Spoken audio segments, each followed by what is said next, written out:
함께 만드는 언론 미디어 협동조합. 여기는 국민TV. 함께 만드는 언론 미디어 협동조합. 여기는 국민TV.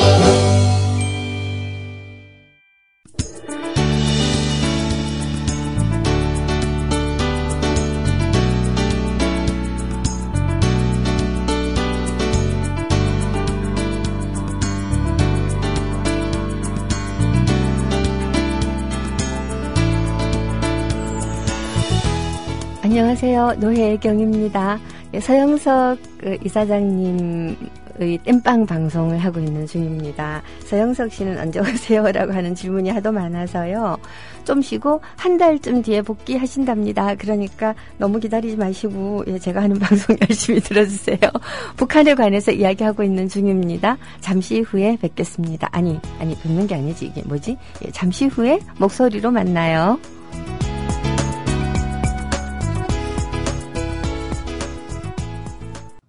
주 기자님, 지난 주말에 콘도 다녀왔는데 진짜 좋았대. 주 기자님은 콘도 회원권도 갖고 있나 봐요? 부럽다. 이번에 회원권 114 거래소에 의뢰해서 싸게 구입했다는데? 콘도 회원권은 비싸지 않아요? 회원권인데? 근데 이 콘도 회원권이라고 다 비싼 게 아닌가 봐. 회원권 114에 알아보니까 종류도 많고 다양한 상품들 엄청 많던데? 그러면 우리도 봄 여행 한번 알아볼까요? 콘도는 회원권 114에서 구입하고요. 02-544-6114번 02-544-6114번 회원권 114는 인터넷과 모바일 앱에서도 검색할 수 있습니다. 콘도 회원권 거래는 회원권 114 02-544-6114번으로 바로 전화해보세요. 지상철 조합원 신청 광고입니다. 강화대교 앞에서 개념 부부가 만드는 개념 곰탕 연지연 곰탕. 연지연이란 가마솥의 장작불로 온종일 구워내는 곰탕을 서로 나누어 이어지는 인연이란 뜻입니다. 연지연 곰탕이 민주주의를 열망하는 조합원 여러분과 국민의 건강을 책임지겠습니다. 곰탕 포장 판매는 한 팩 800g에 7,000원이며 7팩 이상은 무료 배송으로 드립니다. 연지연 곰탕은 강화대교 입구에 위치해 있습니다. 단체 주문 예약 및 포장 주문 전화번호는 010-7252-1114, 010-7252-1114, 031-989-9968. 조합원 단체 예약은 10% 할인해드립니다.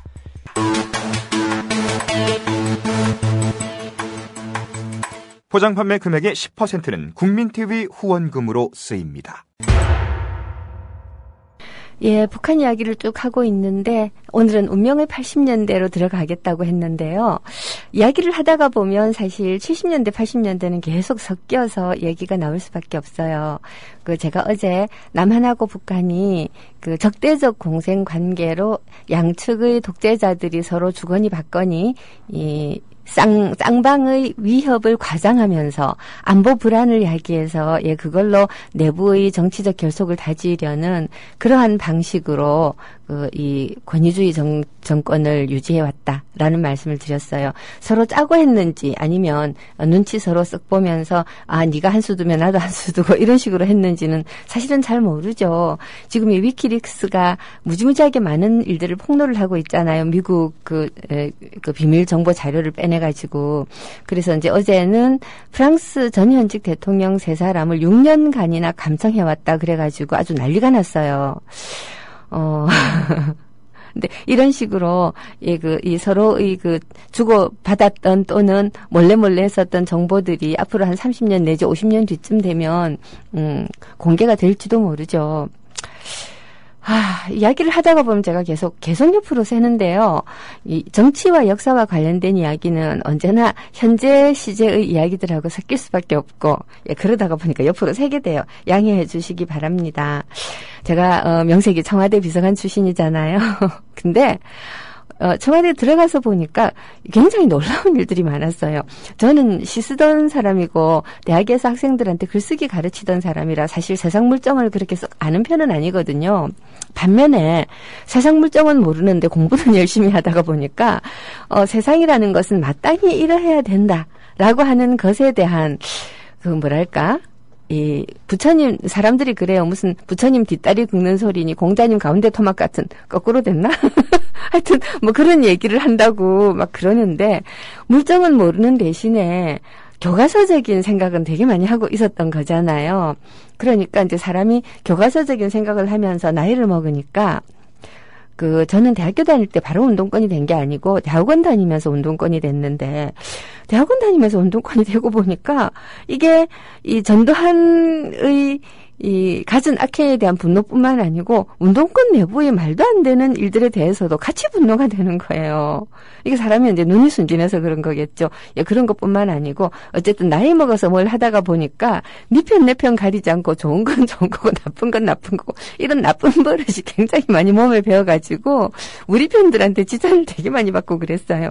여하튼 그런 눈으로 나이 40 넘어가지고 정치권에 들어간 거예요. 이제 들어가서 이렇게 보니까요. 이건 뭐 우리 편이 안 좋다 그런 얘기를 하려는 게 아니고 도대체 이 대한민국이 국가였던 적이 언제지? 라는 생각이 조금 드는 거예요. 원래 이 권위주의 정권에서는 카리스마 넘치는 지도자들이 나를 따르라 하는 방식으로 국가를 유지 운영을 하거든요. 이건 북한하고도 조금 관련되는 이야기인데 이 막스 베버라고 하는 사람이 근대 국민국가가 형성될 때 특히 이제 식민지에서 새로운 국가가 형성이 되잖아요. 이제 원래 이렇게 제국주의 내지는 절대왕정에서부터 국민국가가 분리해서 독립하고 이럴 때 대부분 국가를 형성하기 위해서 굉장히 카리스마적 지도자가 필요하다라는 거예요. 근데 이 카리스마적 지도자는 말하자면 구시대의 전통적인 왕조라든가 또는 전통적인 지배, 귀족 지배라든가 이런 전통적인 권위를 대체하기 위해서 어떤 한 인물에게 거의 초월적 권능이 부여되는 카리스마적 지도자가 필요한데 이것이 국가가 형성이 되고 어느 정도 질서가 갖춰지고 거기다가 이 카리스마 지도자가 죽는다든가 하는 일이 생길 수가 있잖아요. 자, 그러면서 자연스럽게 관료제 국가로 이행을 한다고 그랬어요. 그래서 현대 민주주의 국가들은 대부분 관료제 국가예요.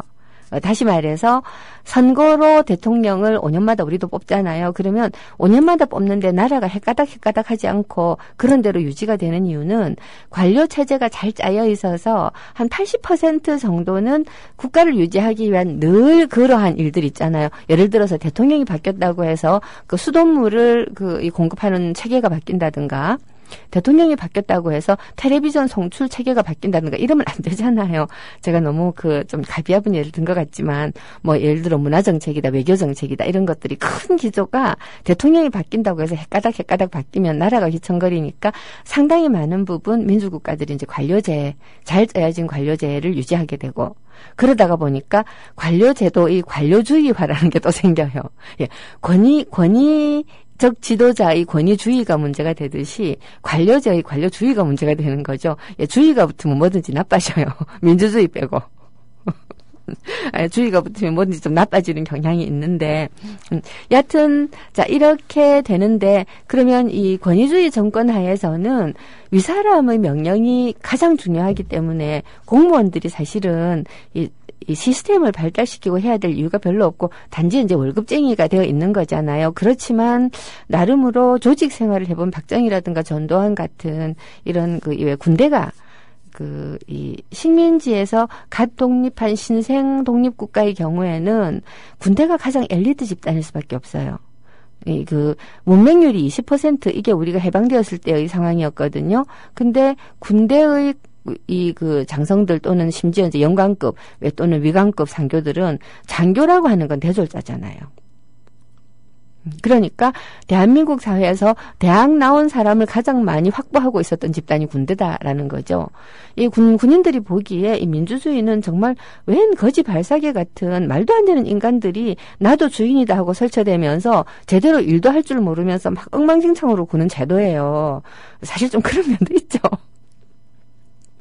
자, 그렇지만, 그래서 우리가 민주주의가 좋은 거라는 거거든요. 막말로, 노숙자한테도 한 표가 있다라는 것이, 노숙자한테도 인간의 존엄성을 담보해주는 거의 마지막 보루나 다름이 없잖아요. 자, 그러니까 민주주의 제도를 우리가 유지하는 거는 민주주의가 효율적이거나 아니면 가장 훌륭하거나 합리적인 제도라서가 아니라 민주주의가 인간이 발명해낸 제도 중에서는 그래도 가장 덜 잔인한 제도다.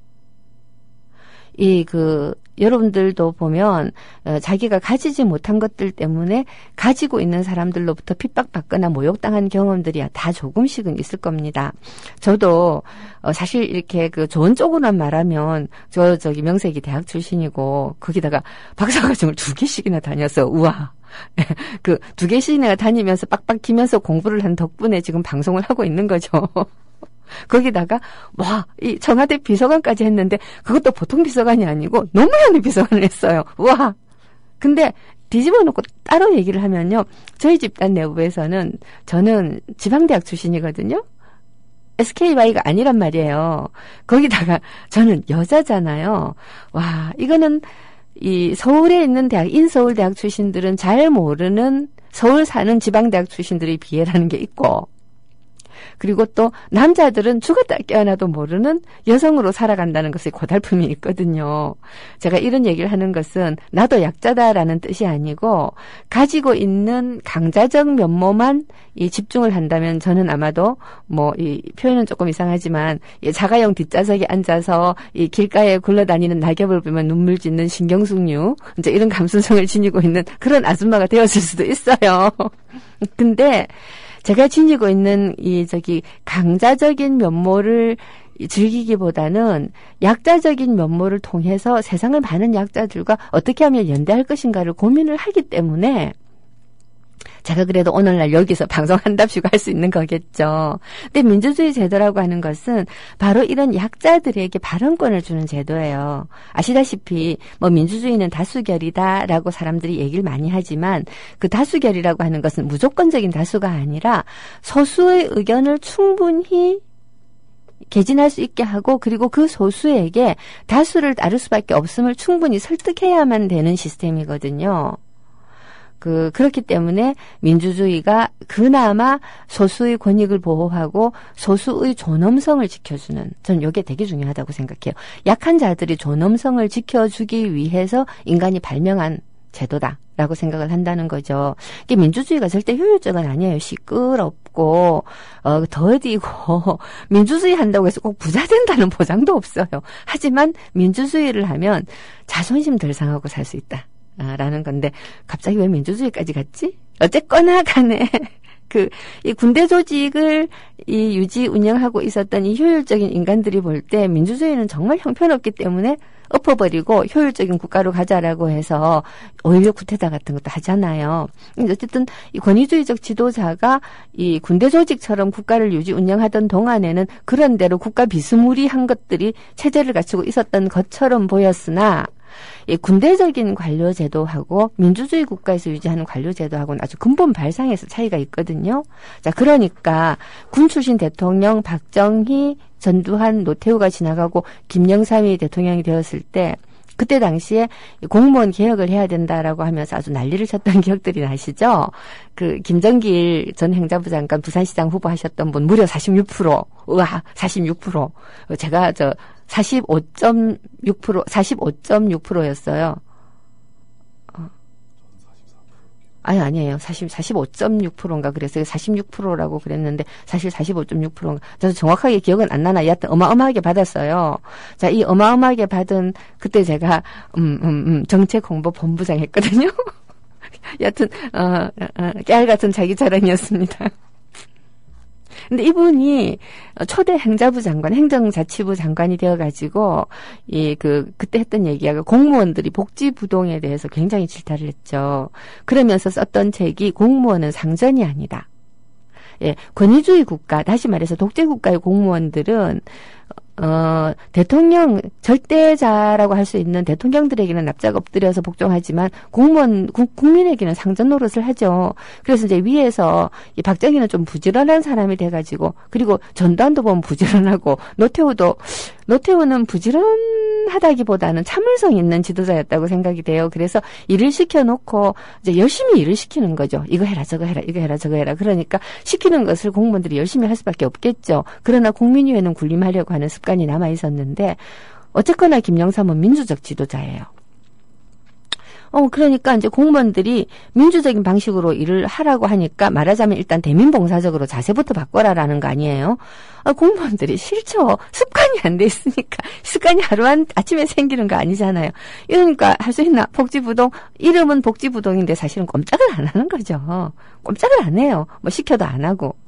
막 이래가지고서는 아주 이 김영삼하고 그 공무원들하고 사이에 눈에 보이지 않게 일대 전쟁을 하고 했는데요. 그렇게 하고 김대중 대통령이 들어오셨잖아요. DJ에 들어오셨는데 열심히 애는 썼는데 노무현 참여정부가 물려받고 나니까 여전히 국가는 시스템화되어 있지 않은 거예요. 지도자가 누구냐에 따라서 정책이 바뀌고 그리고 이 공무원들이 자기 소신을 가지고 우리 국가의 이념과 원칙이 이러하고 우리 헌법 정신이 이러니까 여기에 준해서 내가 맡은 일을 해야 되겠다라는 것이 아니고 여전히 윗사람의 눈치를 보고 정치의 좌우가 되는 것.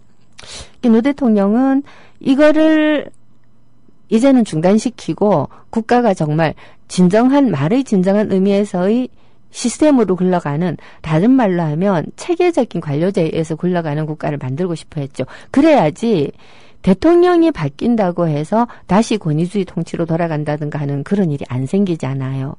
요거를 5년짜리 대통령이 하겠다고 한 건 사실 무리이기는 하지만 하기는 해야 돼요. 문제는 국민들이 왜 그것이 필요한가 하는 데 대한 인식이 따라가기 전에 대통령이 임기가 끝나버린 거예요. 지금 아마 이 4급이나 3급 정도로 승진해 있는 공무원들은 노무현 시대가 마음속으로 굉장히 그리울 거예요. 왜냐하면 이 사람들이 시키는 대로 하면 당장 몸은 편하지만 명색이 행정고시 출신들은 정말 자존심 강하잖아요. 사법고시보다 어려운 게 행정고시예요. 여러분들 잘 모르시지만 사시하고 행시하고를 비교를 해볼 때 지금의 사시 출신하고 행시 출신하고는 레벨 차이가, 수준 차이가 심하게 날 정도로 행시 출신이 우수해요. 뭐 이게 그 행시 출신보다 좀 나은 게 서울대 로스쿨 출신 정도죠. 자, 그러니까 이 아주 실력 있는 공무원들이 얼마나 자존심 상하겠어요. 얼마나 자기네들이 사명감과 그리고 권리와 책임감을 가지고 일하던 시대가 그래도 자기 인생에 한 5년은 있었는데 이야기가 옆으로 많이 샜지만 여하튼 그때 또 한 가지 놀랬던 게 전임 정부들의 기록이 없더라는 거예요. 심지어 이런 얘기도 들었어요. 당연히 그 박정희, 전두환, 노태우 때는 기록이 그닥 많이 남아있지 않은데 김영삼 때 정권 교체가 됐잖아요. 그러니까 이 인수위에 그 자료를 넘겨주지 않으려고 청와대에서 몇 날 며칠 서류를 태웠다. 이런 얘기도 들었거든요. 그렇다고 하더라도 김대중 대통령 때도 자료가 많이 남아있느냐. 그때 이렇게 자료를 만들어야 된다라고 하는 의식이 노무현 참여정부 때만큼 있지 않았어요. 그래서 어마어마한 이 자료들을 만들었는데 결국은 그 자료들이 발목이 잡혀가지고 노 대통령이 이명박 정부의 핍박을 받기 시작을 했죠. 그리고 이명박이 대통령 임기 마치고 박근혜한테로 넘어올 때 엄청나게 많은 이 국가 기밀 자료들을 파기해버린 거 뉴스 보셨죠? 자, 옆으로 지금 굉장히 많이 샜습니다. 이거 너무 세가지고 노래를 한 곡 들어야 될 판이네요. 심장에 남는 사람을 우리가 아주 여러 차례 들었지만 오늘은 이런 곡으로 한번 소개를 하고 싶어요. 제가 알고 있기로는 이 유튜브에서 심장에 남는 사람을 찾아보면 북한 가수가 부르는 이 스노우플라워라고 하는 제목으로 되어 있는 그 동영상이 있는데 이게 사실은 스노우플라워 눈꽃이 아니고 심장에 남는 사람이에요.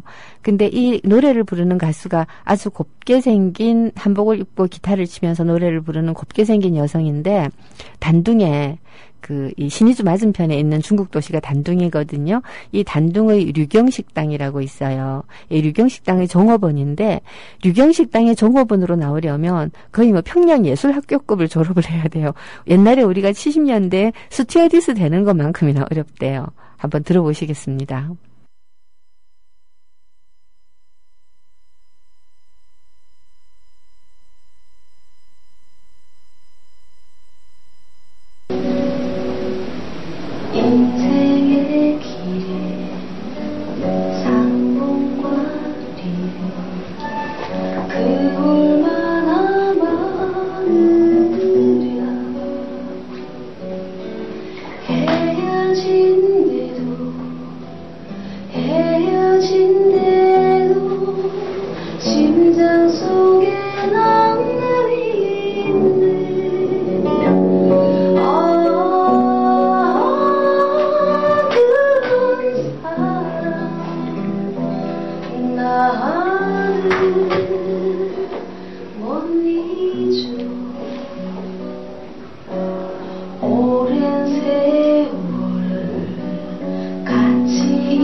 잠깐만 해도 잠깐만 나도 심장 속에 남달이 있네.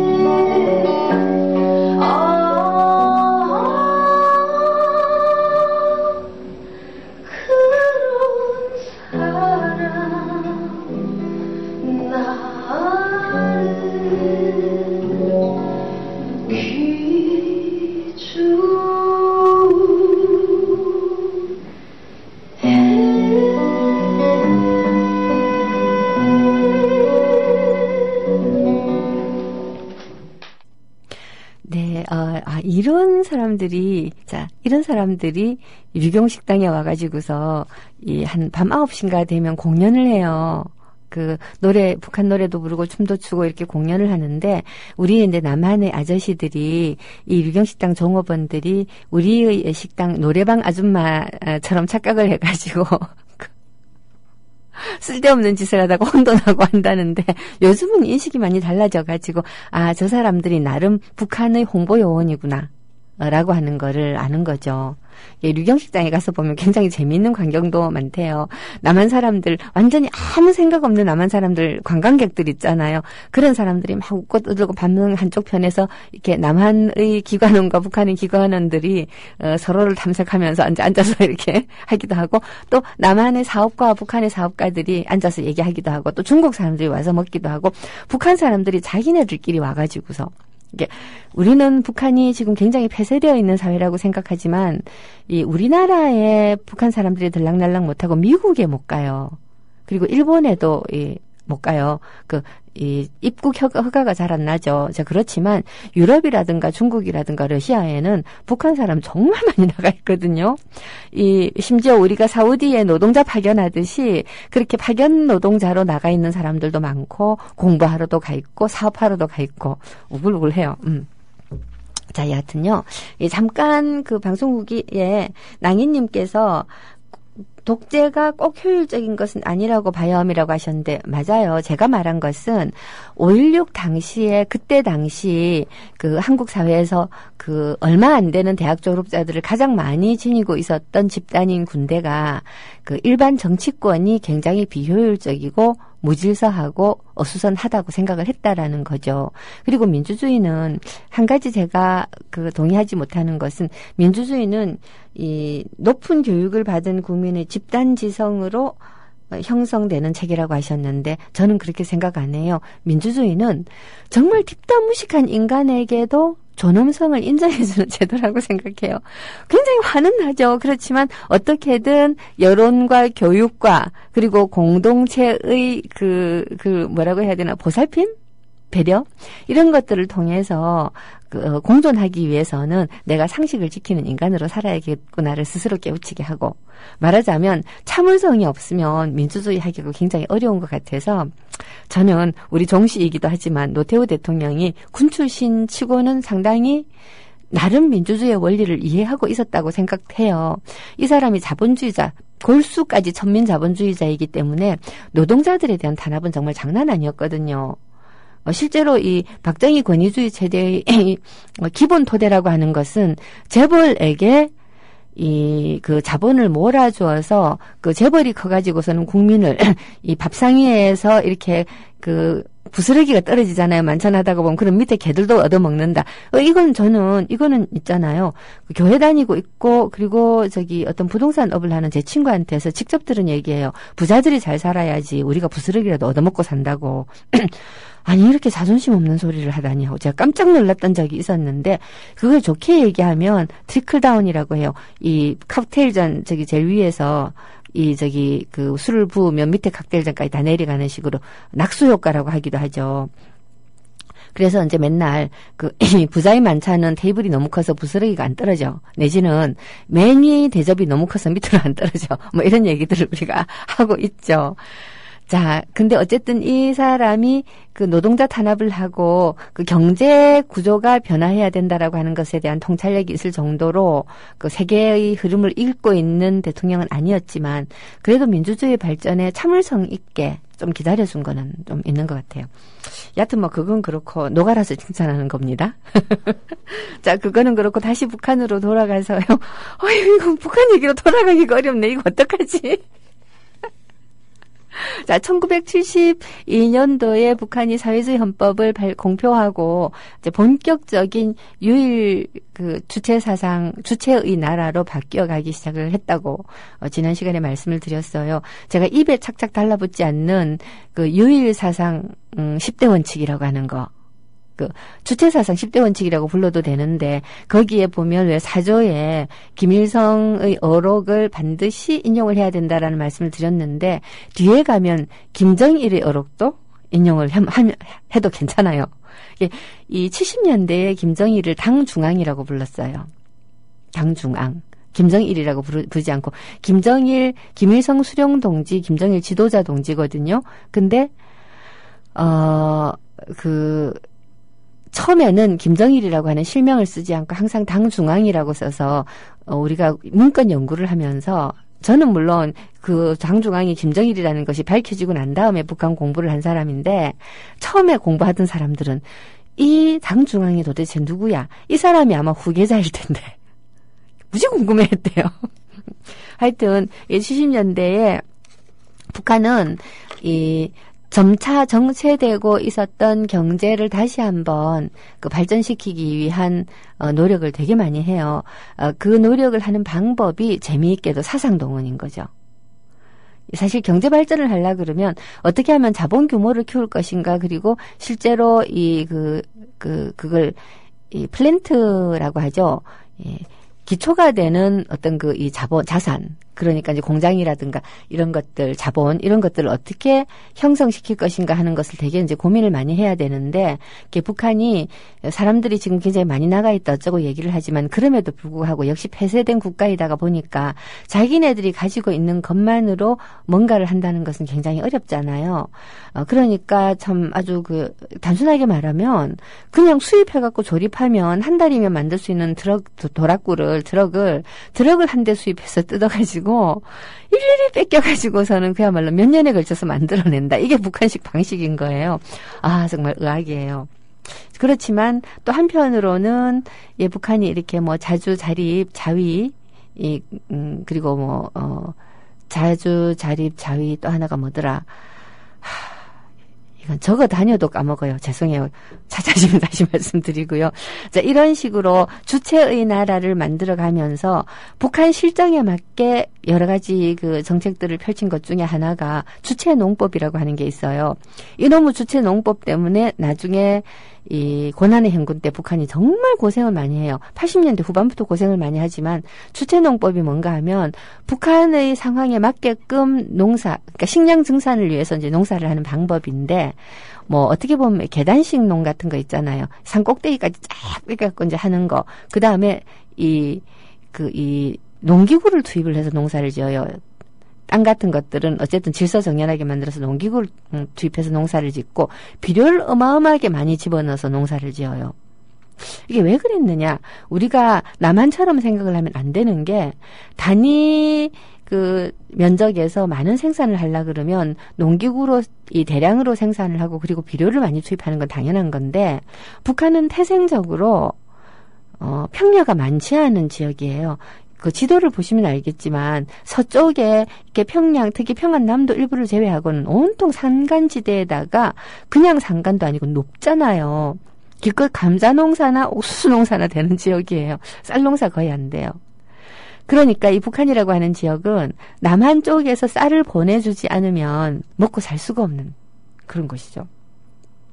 여기서 되도록이면 외국에서 수입을 하지 않고 하려 그러니까 비료를 어마어마하게 투입하는, 그러니까 이 땅의 지력이 약해져가지고 비료를 투입을 하지 않으면 그 다음 농사가 안 될 지경이 되니까 계속 비료를 투입하는 악순환이 거듭이 되는 거죠. 거기다가 이제 이 농기구를 가지고 농사를 지으니까 석유가 없으면 안 돼요. 89년 고르바초프가 러시아 소련 체제 전환하고, 그 다음에 또 동구 사회주의권이 몰락하고, 그 다음에 뭐든지 간에 경화, 그러니까 달러로 결제를 해야 되고 하는 지경이 되니까 북한이 달러가 없어서 이 아웅산 사건과 칼 858 사건 때문에 북한이 경제 봉쇄를 당해가지고 달러가 없었다고 말씀드렸잖아요. 달러가 없어가지고 석유를 살 수가 없는 거야. 그러니까 왜 북한 사람들은 그 미제의 경제 봉쇄로 인해서 우리가 이렇게까지 어렵고 먹고 살기 어렵다라고 말을 하는데 100% 진실은 아니에요.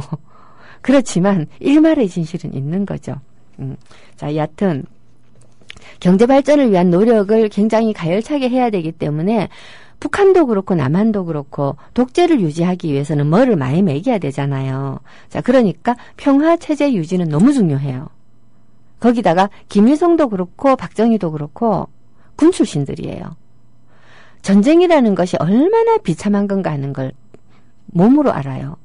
물론 군대라고 하는 것은 전쟁을 하기 위해서 존재하지만 군대가 존재하는 더 큰 이유는 전쟁이 일어나지 않기 위해서 하는 거잖아요.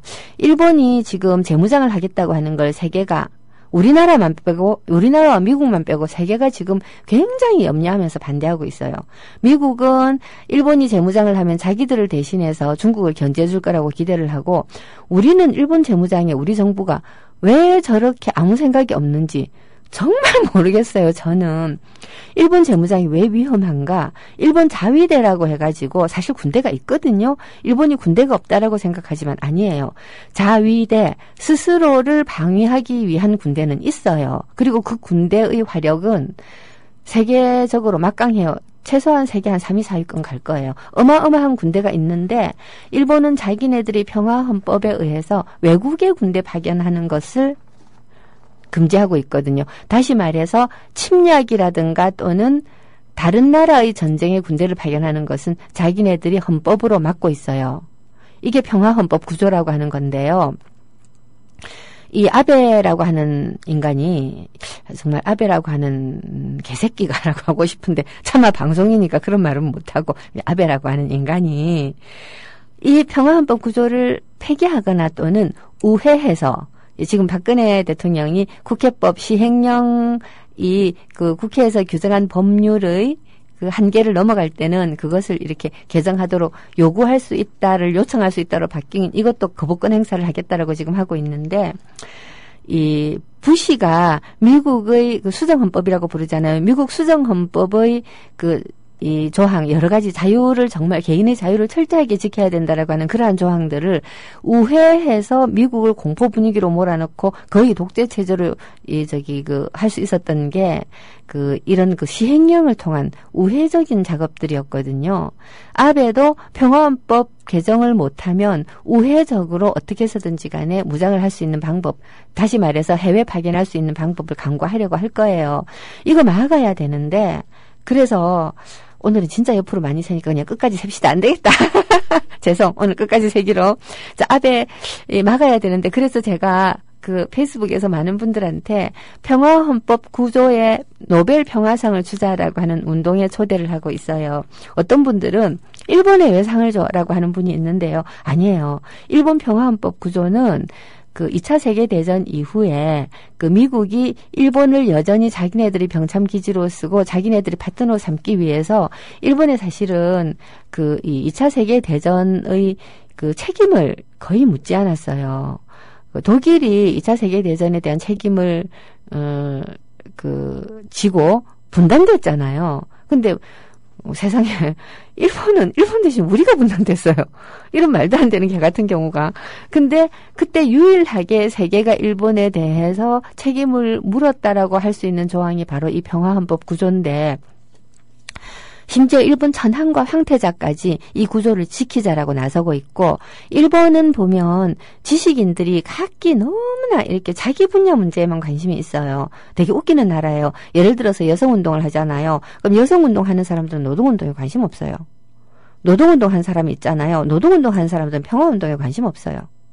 이러다가 후쿠시마 원전 이후에 어느 정도 반핵운동으로 좀 뭉치고 그리고 또 이 위안부 문제 있잖아요. 이걸로 전국 조직이 생기고, 그리고 마지막으로 이 평화헌법 구조를 수호하자라는 운동에 노벨상을 타셨던 오에 겐자부로 같은 지식인을 비롯해서 일본의 지식인들이 이제서야 겨우 이렇게 뭉치고 있는데 아직까지 일본 사회의 특성상 힘이 되게 미약해요.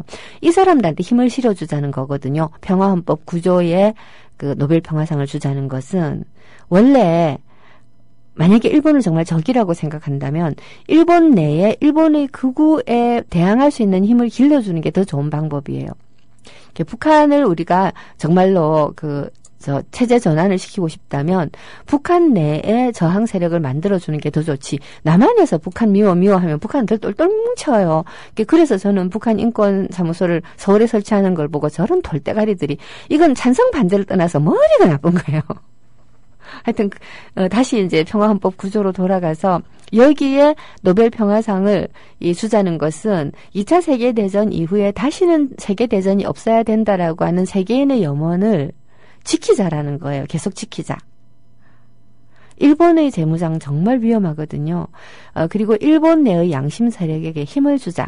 그러니까 여러분들도 일본 평화헌법 구조에 노벨 평화상을 주자라고 하는 운동이 있는지 검색 한번 해보시고 있으면 마구마구 힘을 좀 보태주시고 전 세계인들이 일본의 평화헌법 구조에 상을 줘야 된다라고 한다는 거를 스웨덴 사람들도 인지를 해가지고 진지하게 고려할 수 있도록 실제로 지금 추천이 되어 있어요. 추천이 되어 있거든요.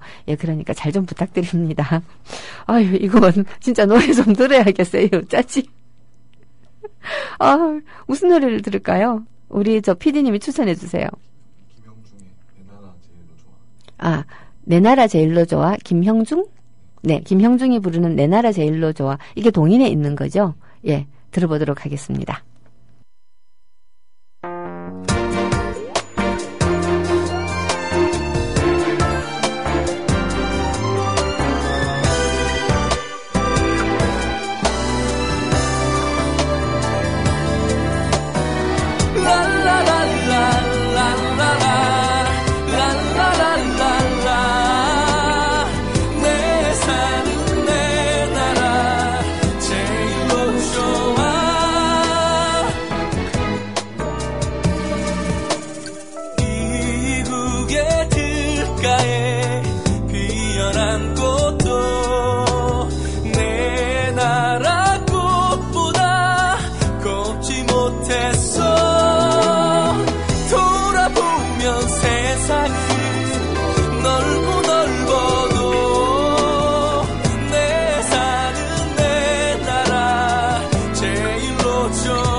밟고 정든 곳 내 다시 안길 때 절을 하였어 돌아보면 세상은 넓고 넓어도 내 사는 내 나라 제일로 좋아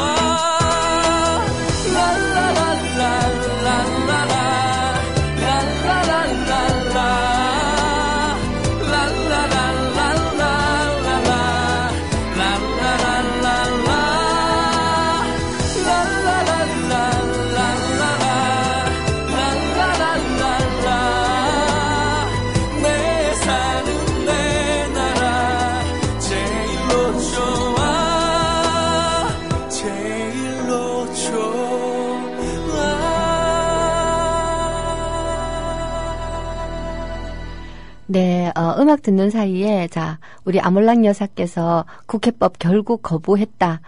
거부권 행사 했다. 라고 하는 것 같아요. 당연히 거부하죠. 그분은 지금 자기가 이 권위주의 시대의 카리스마 넘치는 지도자라고 매우 착각을 하고 있는데요. 중요한 것은 그 아버지 시대의 카리스마 넘치는 지도자상에 대해서 복종하면서 매우 편안함을 느꼈던 노예적 근성을 가지고 있는 국민들이 우리나라에 되게 많고 특히 권력의 상층부에 그런 사람들이 많아서 이 아몰랑 여사를 여왕마마처럼 떠받들기만 하면 자기 일신이 매우 편안할 거라고 생각하는데 다양한 방법으로 우리가 복사할 수 있는데요.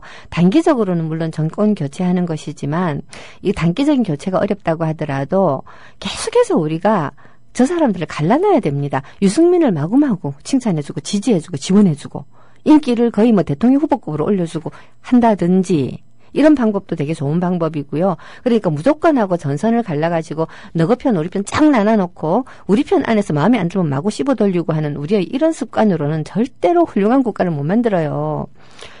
원래 이길 때는 이의제이고 분할통치고 우리는 뭉치고 니네는 갈라라는데 항상 우리는 갈라지고 니네는 뭉치고 이런 거를 내 마음속에 들어있는 착하고 싶고 올바르고 싶고 정의롭고 싶고 잘난 체 하고 싶고 그야말로 똑부러지고 싶은 욕망을 이기지 못해서 결국 지는 길로 거듭가는 분들이 되게 많다라고 하는 걸 이 연사 정말 분노의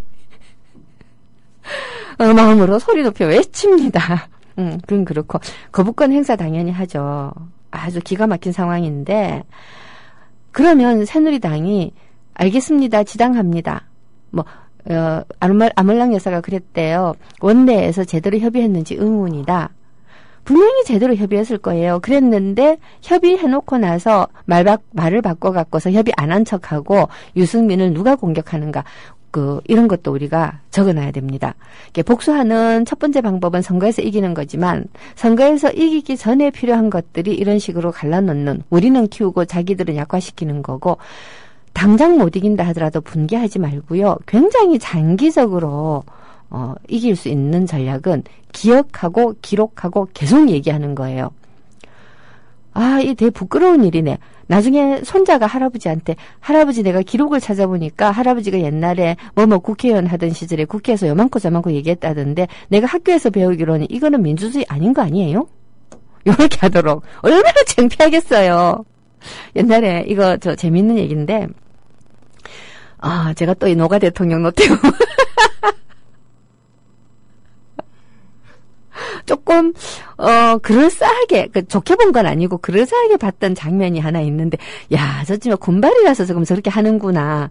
저 인간 정말 군발이라서 저게 가능하구나라는 생각이 들었던 게 88 올림픽 있잖아요. 이제 88 올림픽이 사실 서울 올림픽이 원래 정식 명칭, 공식 명칭인데 우리는 맨날 88 올림픽이라고 부르잖아요. 근데 88 올림픽이 우리나라에서 하기로 결정이 되었기 때문에 사실은 우리가 이 전두환을 몰아내고 정권 어쨌거나 간에 6월 항쟁을 통해서 형식적이나마 이 민정 이양이 가능했다라고 생각이 돼요. 왜냐하면 전두환이 올림픽을 유치해 놓고서는 이 박정희처럼 자기가 계속해서 집권하겠다. 7년 단임제 헌법으로 만들어 놓고는 계속할 수가 없잖아요. 88년도는 자기 이미 말인데. 자, 그렇기 때문에 자기 후계자로 노태우를 이제 육성하기 위해서 굉장히 애를 썼던 거죠, 전두환이. 결국 노태우가 전두환을 백담사 보냈지만요. 백담사 보내야 됩니다. 박근혜는 뭐 때문에 이명박을 백담사 안 보내는 거예요. 이해가 안 가요, 도저히. 그러고 나서 이제 그 다음 대통령, 김영삼은 노태우하고 전두환을 감옥 보내고 추징금 했잖아요. 그 다음 대통령은 이명박하고 박근혜를 감옥 보내고 추징금 때려야 돼요. 일단 백담사 보내고.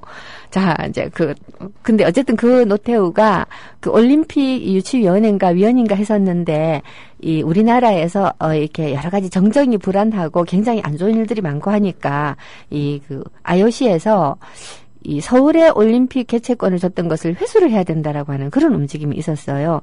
그때 이제 노태우가 영어로 뭐라고 연설을 했는가 하면, 우리는 이미 올림픽 경기장도 다 지어놓았고 모든 국민이 합심해서 올림픽을 이렇게 치를 준비를 다 해놓았다. 그런데 만약 여러분들이 한국은 방위도 튼튼하다. 근데 여러분들이 만약에 이 올림픽을 서울에서 회수를 해 간다면 우리는 그 거대한 잠실 경기장 있잖아요. 그 잠실 경기장을 바로 하나의 무덤으로 만들고 여기 IOC 위원 여러분들 한 사람 한 사람의 이름을 비석에 새겨 영구히 기념하겠다.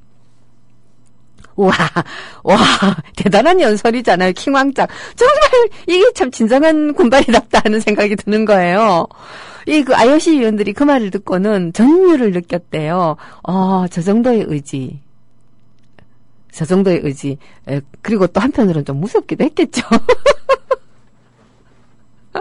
여하튼 그랬다는 이야기인데, 자, 이 얘기를 제가 한참 2002년도에 언론 여러 가지 일들로 이제 노사모 회원들하고 이 새누리당, 그때는 한나라당이죠. 이런 사람들하고 이렇게 여러 가지 충돌이 있었던 일들이 있었는데, 그때 부산의 한나라당 당사 앞에서 우리가 이제 항의 데모를 한 적이 있었는데, 그때 마이크 들고 제가 이야기를 했어요.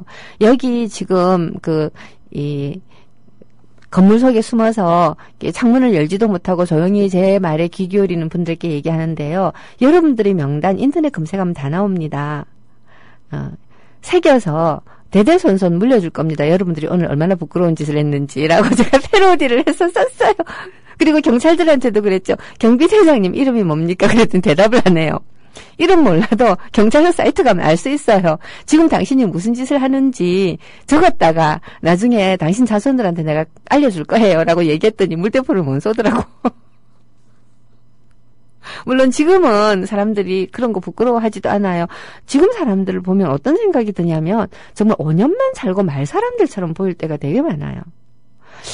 왜 이렇게 사람들이 미래에 대한 꿈과 희망을 상실하고 오늘 하루 의시되고 떵떵거리며, 또는 의시되고 떵떵도 아니에요. 오늘 하루 적당히 사는 것을 원하는지 정말 알다가도 모르겠어요.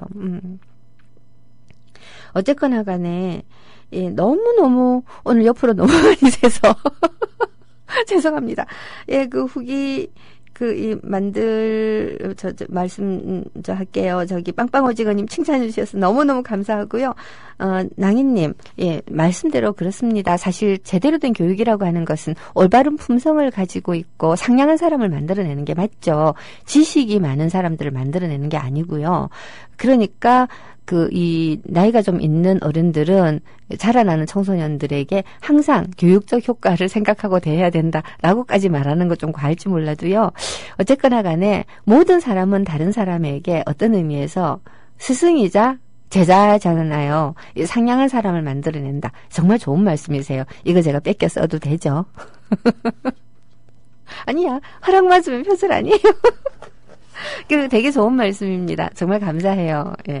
제가 인용했었을 때 낭인님께서라고 를 까먹고 어떤 네티즌께서라고 하는 일이 있어도 너무 노여워하지 말아주세요.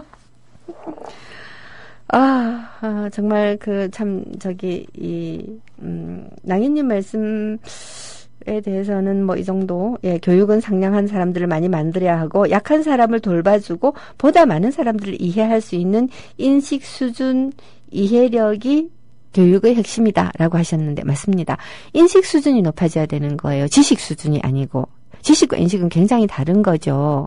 지식이라는 것은 그냥 세상에 존재하고 있는 유용한 정보들을 정제해 놓은 것이 지식이라고 할 수 있겠는데요. 진정한 지식은 인식하고 같이 가는 거죠. 인식이라고 하는 것은 깨달음이 보태져야 돼요. 그게 왜 그런 거냐? 저는 오늘은 기승전 노태우 하려니까 좀 너무 창피해서 기승전 신경숙으로 돌아가겠습니다. 이 신경숙의 어제 경향신문에 그걸 봤어요. 이 인터뷰, 거기에 자기는 도저히 기억나지 않는다. 그저께구나. 자기는 도저히 기억나지 않지만 뺏겼나 보다라고 하는데, 이 사람은 습관적으로 남의 좋은 거를 자기 노트에 뺏겨 쓰는 어떤 그런 글쓰기 훈련 방법을 학생들한테도 가르치고 자기도 하고 있잖아요. 이게 굉장히 잘못된 거예요. 미국에서도 이 대중문학, 순수문학 말고요. 교과서에 올라가는 것은 우리가 흔히 순수문학이라는 이름으로 인간성의 본연을 발치고 인간 정신을 드높이기 위한 어떤 정말 배고프고 자존심 강한 문학을 얘기하는 거고, 대중문학이라는 것은 우리가 이미 합의한 인간성의 내부, 인간은 이래야 된다라는 합의가 있잖아요. 상식적으로 합의한. 이러한 인간성의 내부에서 굉장히 재미있는 이야기들을 만들어서 읽히는 게 대중문학이거든요.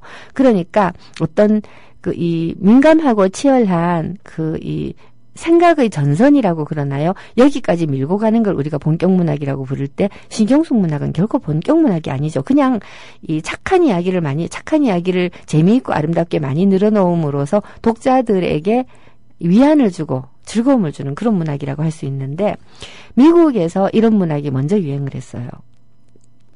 유럽에서는 아직도 엄밀한 의미에서 대중문학은 별로 없어요. 순수문학과 대중문학이 뒤섞이는 것이지요. 근데 미국에서는 이런 어떤 로맨스, 하이틴 로맨스, 법정, 또 공포물, 추리물 이런 식으로 장르 소설이 굉장히 발달하면서 오락물로서의 읽을 거리로 소설이 본격적으로 출판이 많이 되는데, 그래서 미국에서는 대학에 문예창작과가 있어요.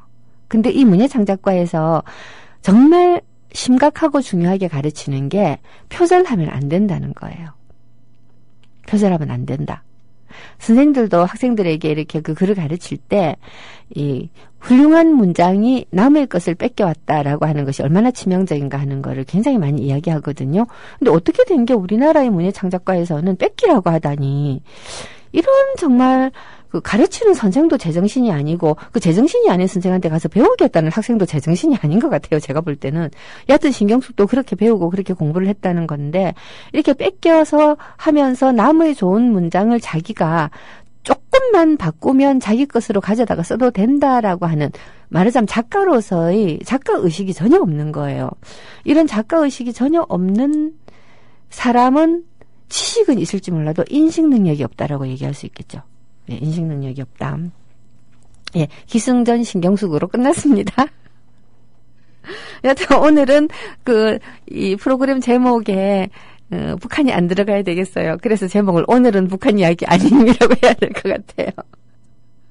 아이고, 이런, 노래 부르는 가수 김형중이 김형중인가요? 라고 하셨는데, 예, 그런가 봅니다. 예, 김형중인가 봅니다. 자, 낭희님께서 자기가 멍청이면서 자기보다 수준이 높은 사람을 독재로 다스리시려는 어떤 분은, 이 어떤 처녀분은이라고는 말씀하지 마세요. 왜냐하면 이거는 여성 비하예요. 아몰랑 비하가 아니고 여성 비하예요. 예, 그래서 제가 여성이기 때문에 이런 데 조금 민감하거든요.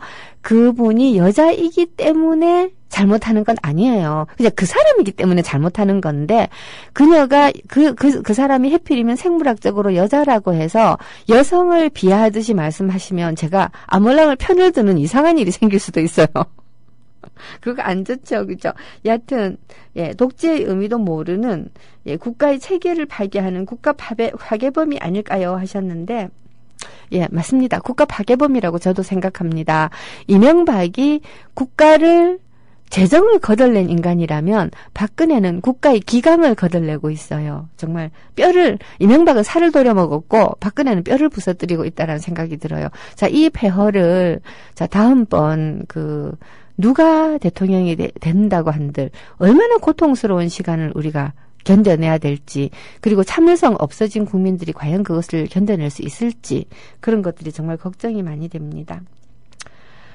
아휴, 예, 제가 이 한탄을 하니까 여러분들께서도, 예, 한탄을 많이 하고 계시는데, 예, 그렇습니다. 제가 굉장히 기분상 정말 너무나 탄식이 많이 되어서 막 기운이 막 빠지려고 해요. 자, 오늘 이제 대충 마무리를 해야 될 것 같습니다. 1시간이 생각보다 짧네요. 하기야 옛날에 제가 라디오 21 때는 하루 종일 방송도 했던 사람인데 그때는 물론 중간중간에 음악을 많이 들었지만요. 자, 북한 얘기를, 오늘은 북한 얘기 아님이라고 하지만, 그래도 북한 얘기를 한 가지 마무리는 해야겠죠. 어쨌거나, 60년대 내내 유일 사상 체계로 유지되는 국가를 만들기 위한 토대 작업들을 해왔던 북한이 67년 갑산파 숙청을 계기로 해서, 말하자면 김일성에게로 권력 집중이 됩니다. 그러고는 본격적인 유일 그 체계의 나라를 만들기 위한 작업들을 67년에서 72년 사이에 헌법 개정으로 마무리를 했다고 볼 수가 있겠죠. 그때부터는 쭉 이렇게 가는데 우리가 알고 있는 북한이라고 하는 구조가 이때 당시에 다 만들어졌고 이때 당시에 제가 옆으로 센 계기가 된 이야기로 돌아가는 거예요. 남한은 유신체제, 북한은 말하자면 그 김일성 유일 체제가 되는 거죠.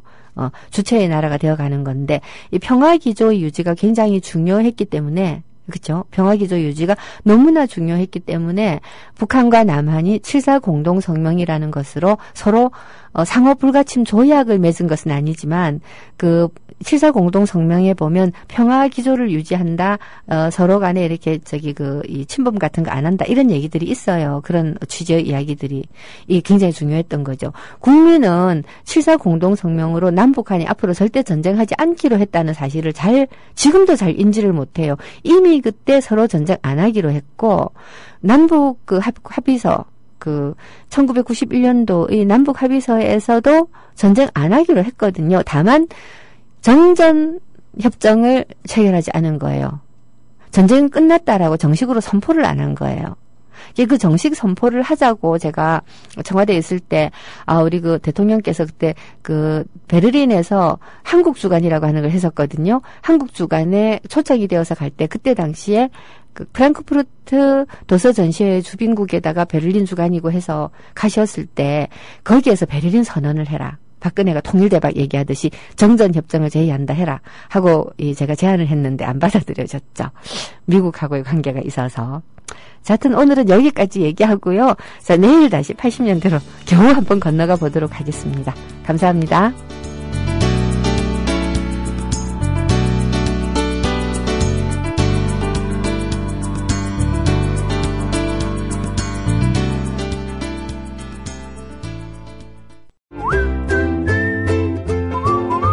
국민라디오 팟캐스트 응원하는 가장 쉬운 방법 아시나요? 다운로드하기, 별점 주기, 댓글 달기, 구독하기. 국민라디오 팟캐스트 널리 알리는 가장 쉬운 방법. 다운로드하기, 별점 주기, 댓글 달기, 구독하기. 기억하세요. 다운로드하기, 별점 주기, 댓글 달기, 구독하기.